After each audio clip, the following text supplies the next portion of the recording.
Avez-vous déjà pensé à ce qui se passerait si l'électricité s'arrêtait demain? Pas juste pour une heure, mais pour des jours, voire des semaines. C'est une pensée qui terrifie la plupart des gens aujourd'hui. Mais, et si je vous disais que pour certains, cet événement passerait presque inaperçu? Bienvenue dans notre monde. Aujourd'hui, nous allons parler d'un sujet vital. Le bois comme véritable bouée de sauvetage. Notre quête d'indépendance totale.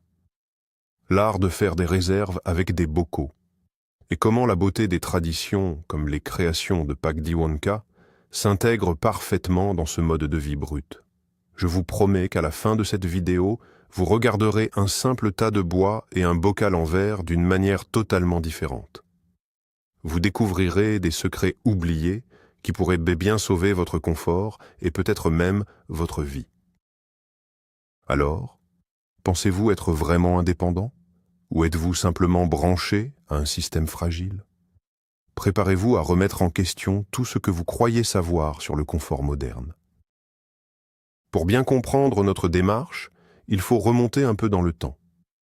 Pendant des milliers d'années, l'humanité a survécu et prospéré grâce à des principes simples et tangibles.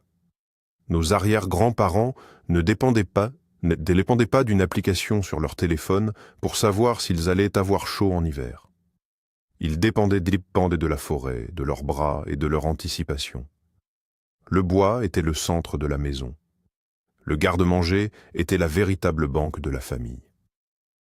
Aujourd'hui, nous avons délégué notre survie à des entreprises lointaines et à des câbles électriques vulnérables. Nous avons oublié le bon sens paysan. Mais une nouvelle vague de personnes, dont nous faisons partie, a décidé de faire marche arrière. Pas pour fuir le progrès, mais pour retrouver une sécurité réelle. L'autonomie n'est pas une mode, c'est un retour aux sources vitales. C'est comprendre comment fonctionne une cuisinière à bois, comment stériliser des aliments et comment maintenir des traditions vivantes pour nourrir aussi notre esprit. C'est ce contexte de résilience joyeuse que nous allons explorer ensemble étape par étape. Commençons par le commencement, la base de notre survie. Le bois. Beaucoup de gens voient d'abord le chauffage au bois comme une corvée dépassée. C'est une grave erreur de jugement. Le bois n'est pas seulement un combustible, c'est notre garantie d'indépendance la plus absolue. Quand les tempêtes coupent les lignes électriques et que les pompes à chaleur modernes rendent l'âme, le bois est toujours là. Il ne tombe jamais en panne. Il ne nécessite pas de mise à jour logicielle, il a juste besoin d'une allumette. Je me souviens d'un hiver particulièrement rude, où tout le village était plongé dans le noir et le froid. Chez nous, il faisait 25 degrés et la soupe bouillonnait doucement. C'est ça. Le bois comme bouée de sauvetage. Il faut briser ce mythe tenace qui dit que se chauffer au bois est réservé aux pionniers d'un autre siècle. Avec un bon poêle moderne et du bois sec, c'est une technologie redoutablement efficace. C'est la liberté thermique pure et dure à portée de hache. Mais l'indépendance avec le bois ne s'arrête pas au simple fait d'avoir chaud. Il y a un aspect psychologique énorme derrière le fait de couper, fendre et empiler son propre combustible. C'est une méditation active. Quand vous fendez une bûche, vous ne faites pas que préparer l'hiver. Vous évacuez le stress, vous renforcez votre corps et vous bâtissez une muraille de sécurité autour de votre famille. Chaque stère de bois empilé le long de la maison est comme un compte en banque rempli de chaleur. Vous pouvez le voir, le toucher. Un excellent exemple de cette fierté, c'est l'odeur du bois fraîchement fendu le matin. Le chêne, le hêtre ou le bouleau ont des parfums distincts qui vous connectent directement à la nature. Contrairement à une facture de gaz qui vous angoisse à la fin du mois, un tas de bois vous rassure. Vous savez exactement de combien vous disposez. Vous êtes le seul maître à bord. Cette autonomie énergétique est la première grande étape vers une vie véritablement libre et sereine. Parlons maintenant du cœur battant de notre maison. La cuisinière à bois. C'est bien plus qu'un simple appareil de cuisson. C'est une véritable machine à remonter le temps qui offre une polyvalence incroyable. Imaginez un seul objet qui chauffe votre salon, fait bouillir votre eau pour le thé, sèche vos vêtements humides de la journée et mitonne doucement votre repas de famille. Tout cela en même temps, sans utiliser un seul watt d'électricité. C'est le centre de gravité de la famille. L'hiver dernier, lors d'une panne de réseau de 3 jours, nos voisins mangeaient des boîtes froides à la lueur des lampes de poche. De notre côté, la cuisinière à bois diffusait une chaleur réconfortante, et un ragoût parfumé cuisait lentement sur la plaque en fonte. Il y a un mythe qui dit que cuisiner au feu de bois est trop compliqué ou trop imprécis. C'est faux. Une fois que vous comprenez les différentes zones de chaleur de la fonte, vous réalisez que c'est la méthode de cuisson la plus douce et la plus intuitive qui existe. C'est un apprentissage fascinant. L'expérience de la cuisine au feu de bois transforme complètement le goût des aliments. Ce n'est pas une légende urbaine. La chaleur radiante de la fonte pénètre les casseroles de manière uniforme, permettant des cuissons lentes qui durent des heures sans brûler. Les viandes deviennent fondantes, les sauces s'épaississent avec une perfection rare. Et puis, il y a le four de la cuisinière à bois. Cuire un pain maison dans ce four est une expérience magique. La croûte que vous obtenez est tout simplement impossible à reproduire dans un four électrique standard. Un exemple parfait est le rôti du dimanche. Vous lancez le feu le matin, vous placez votre plat, et vous laissez la chaleur descendante faire son œuvre tout l'après-midi. La gestion du feu devient une seconde nature. Vous apprenez à lire les flammes, à choisir le bon bois pour une chaleur vive ou pour des braises durables. C'est une danse permanente avec l'élément feu, une compétence ancestrale qui vous rend incroyablement fier de chaque repas servi à votre table. Maintenant que nous avons assuré la chaleur et la cuisson, passons à l'autre pilier de notre indépendance. Les réserves alimentaires et plus particulièrement les bocaux. La notion de garde-manger a presque disparu dans notre société moderne de consommation immédiate. Pourtant, c'est votre meilleure assurance vie. Faire des réserves ne signifie pas entasser des paquets de pâtes par peur de la fin du monde. Il s'agit d'une gestion intelligente et cyclique des ressources. C'est conserver l'abondance de l'été pour survivre à la rareté de l'hiver. L'outil ultime pour cela, c'est le bocal en verre. Il est réutilisable à l'infini, sain, et ne dépend d'aucune énergie une fois scellé. Contrairement aux congélateurs qui deviennent inutiles à la moindre longue coupure de courant, un bocal stérilisé garde sa précieuse cargaison en sécurité pendant des années sur une simple étagère. Imaginez la tranquillité d'esprit de descendre à la cave et de voir des dizaines de repas prêts à être consommés, alignés comme des petits soldats protecteurs. L'art de la mise en conserve est une science exacte mais accessible à tous. Il s'agit de maîtriser la chaleur pour éliminer les bactéries et créer un vide d'air parfait. Le son métallique du couvercle qui fait clac en refroidissant est probablement la musique la plus satisfaisante pour quiconque cherche l'autonomie. C'est le son de la sécurité. Nous mettons presque tout en bocaux. Un excellent exemple est la viande. Faire du pâté maison, des confits de canard ou des ragoûts de bœuf en bocaux change totalement la donne. Vous achetez de grandes quantités quand les prix sont bas, ou vous utilisez la viande de votre élevage et vous la stabilisez. Il faut tordre le cou à ce mythe absurde qui prétend que la nourriture en conserve est fade ou mauvaise pour la santé. C'est vrai pour les conserves industrielles remplies d'additifs. Mais un bocal maison, préparé avec vos propres légumes du jardin et vos épices, c'est un plat gastronomique prêt en 5 minutes. Il suffit d'ouvrir et de réchauffer. Parlons justement des légumes et des fruits. Le cycle des saisons dicte notre rythme de vie et les bocaux nous permettent de tricher un peu avec la nature. En plein mois de février, quand le sol est gelé et recouvert de neige, rien ne pousse dehors. Mais dans notre cuisine, il suffit d'ouvrir un bocal de coulis de tomates préparé en août pour retrouver l'odeur et le goût de l'été. C'est une véritable magie temporelle.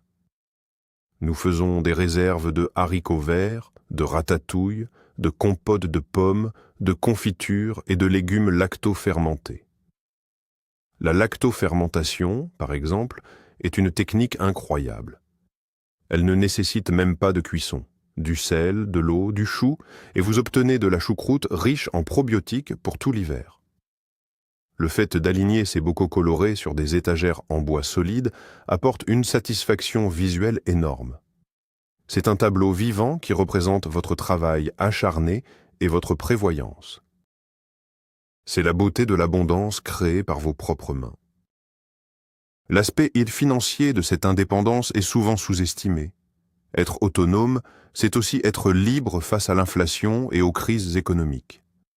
Quand le prix de l'énergie explose, notre facture de chauffage reste à 0 €, car notre bois vient de l'entretien de la forêt locale. Quand le prix des denrées alimentaires flambe au supermarché, cela ne nous impacte pas immédiatement.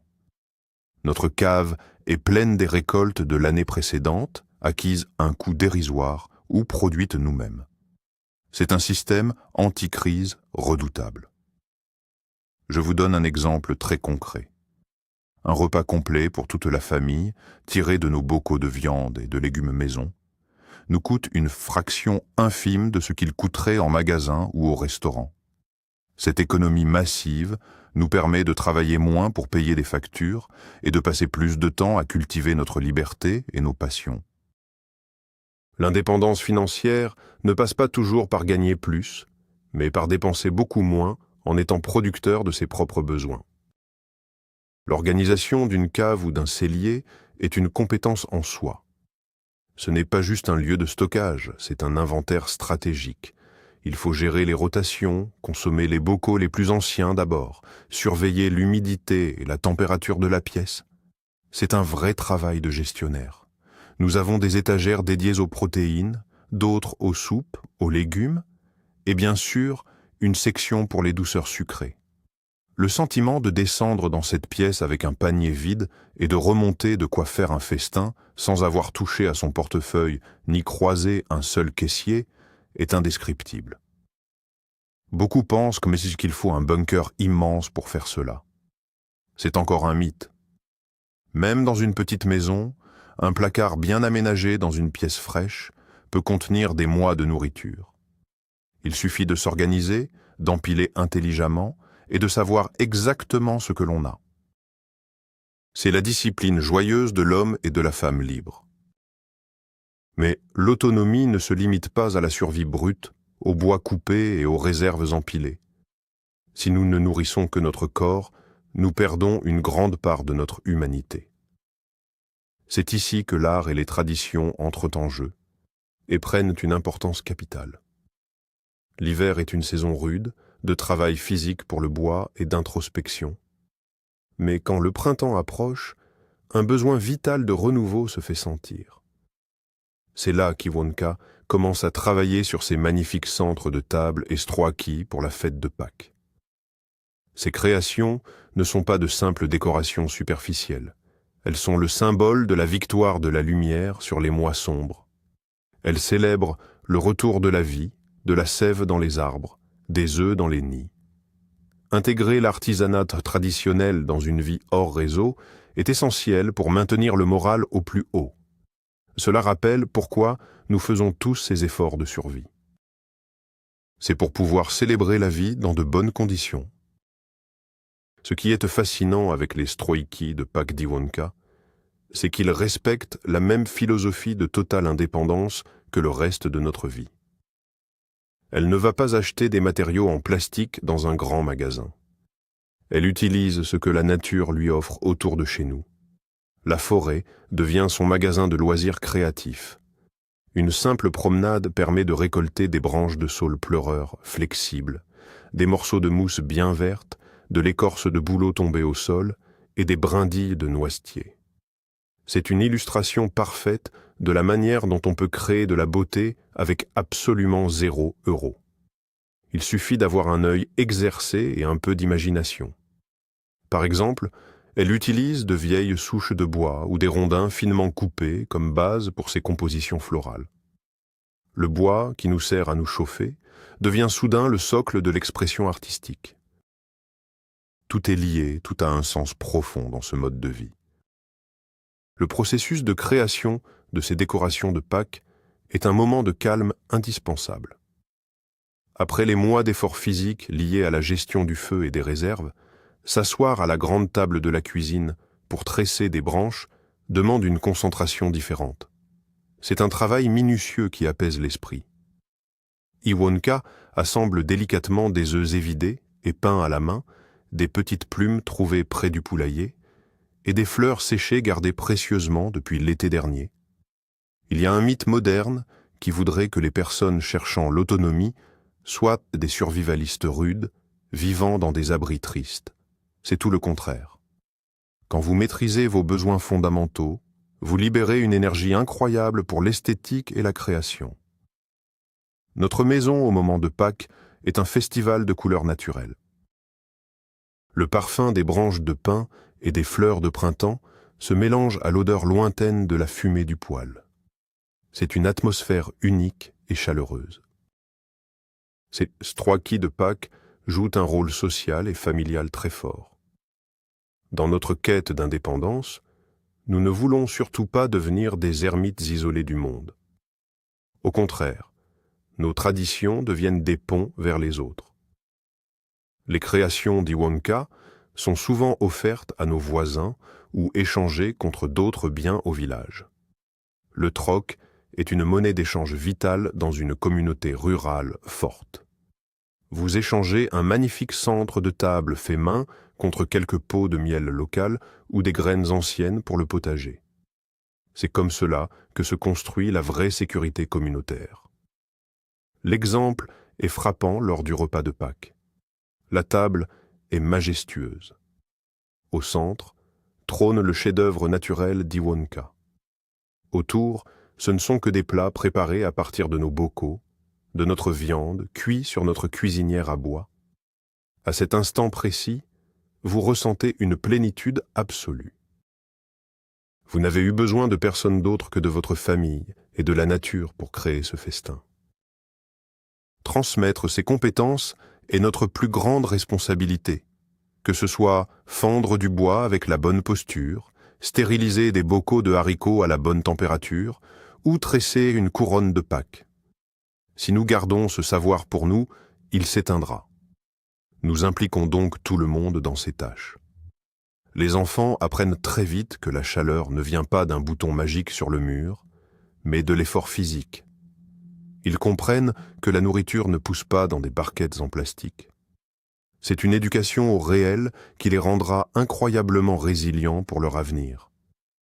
Un enfant qui sait comment allumer un feu de bois sous la pluie, ou comment reconnaître une pousse de saule pour l'artisanat, possède des outils que l'école classique ne fournit plus. Nous voulons déconstruire le mythe que la technologie résoudra tous nos problèmes. La vraie technologie de pointe, c'est le savoir-faire manuel transmis de génération en génération. Un autre aspect crucial de notre indépendance avec la cuisinière à bois et les bocaux, c'est la gestion de l'eau. Peu de gens y pensent. Mais quand vous chauffez au bois en continu, vous avez l'opportunité d'avoir de l'eau chaude en permanence, de manière gratuite. Nous plaçons toujours de grandes bouilloires en fonte ou des marmites d'eau sur les côtés de la plaque de cuisson. Cette eau sert à tout. Pour la vaisselle, pour le thé, pour se laver les mains après le travail dehors, et même pour remplir des bouillottes le soir avant de dormir.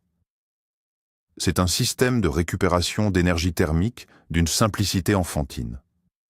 Un bon exemple est le retour du potager au début du printemps, les mains pleines de terre froide. Trouver de l'eau bien chaude qui vous attend sur le poêle, sans avoir allumé de chauffe-eau électrique, c'est un petit luxe rustique extraordinaire. L'autonomie, c'est la somme de tous ces petits détails intelligents qui, mis bout à bout, créent un filet de sécurité impénétrable. Il y a aussi une immense satisfaction à réduire nos déchets presque à néant. Notre mode de vie est naturellement écologique, non pas par idéologie politique, mais par pur pragmatisme. Le bois que nous brûlons produit des cendres riches en minéraux. Ces cendres ne vont pas à la poubelle. Elles retournent au potager pour amender le sol ou servent à nettoyer la vitre de l'insert, ou même à fabriquer de la lessive maison. Nos bocaux en verre ne créent aucun déchet d'emballage. Ils tournent en boucle fermée entre le jardin, la cave et la cuisine. Quant aux restes de nourriture et épluchures, ils vont directement nourrir les poules ou enrichir le compost. Même les matériaux utilisés par Iwonka pour ses Straw Kit Pack sont entièrement biodégradables. Quand la fête est finie, la mousse et les branches retournent à la terre pour se décomposer. C'est un cycle parfait. C'est la preuve qu'une vie indépendante est par définition une vie en harmonie totale avec son environnement immédiat. La résilience mentale est le résultat direct de ce mode de vie. Quand vous regardez les informations aujourd'hui, tout pousse à l'anxiété. Menaces de pénurie, inflation galopante, crise énergétique internationale. Le citoyen moyen est terrifié car il subit tout cela de plein fouet. Mais chez nous, cette anxiété s'évapore.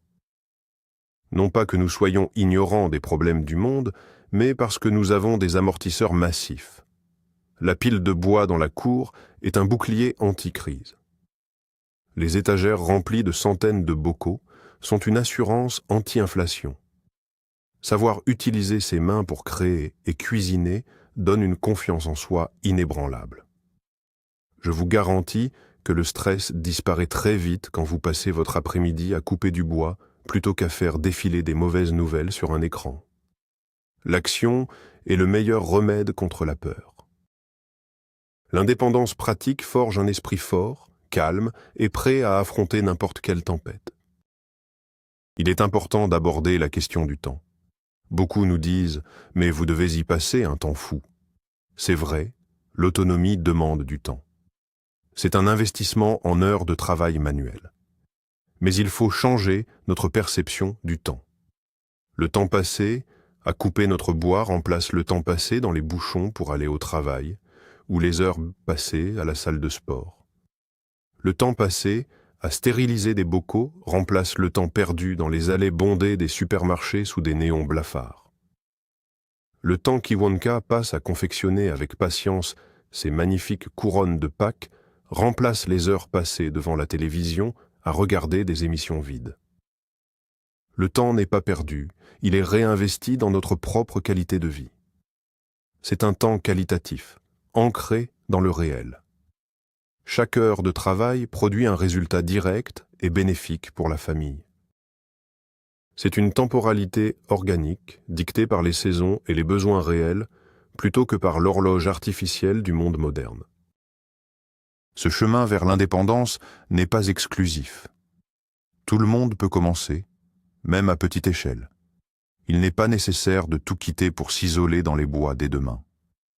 Vous pouvez commencer par installer un petit poêle à bois en chauffage d'appoint. Vous pouvez apprendre à faire vos propres bocaux de confiture ou de sauce tomate le week-end prochain avec les produits du marché. Vous pouvez, pour les prochaines fêtes de Pâques, imiter Iwonka et aller ramasser des éléments naturels dans un parc pour créer votre propre décoration au lieu de l'acheter. L'essentiel est de faire le premier pas, de reprendre le contrôle d'une petite partie de sa vie.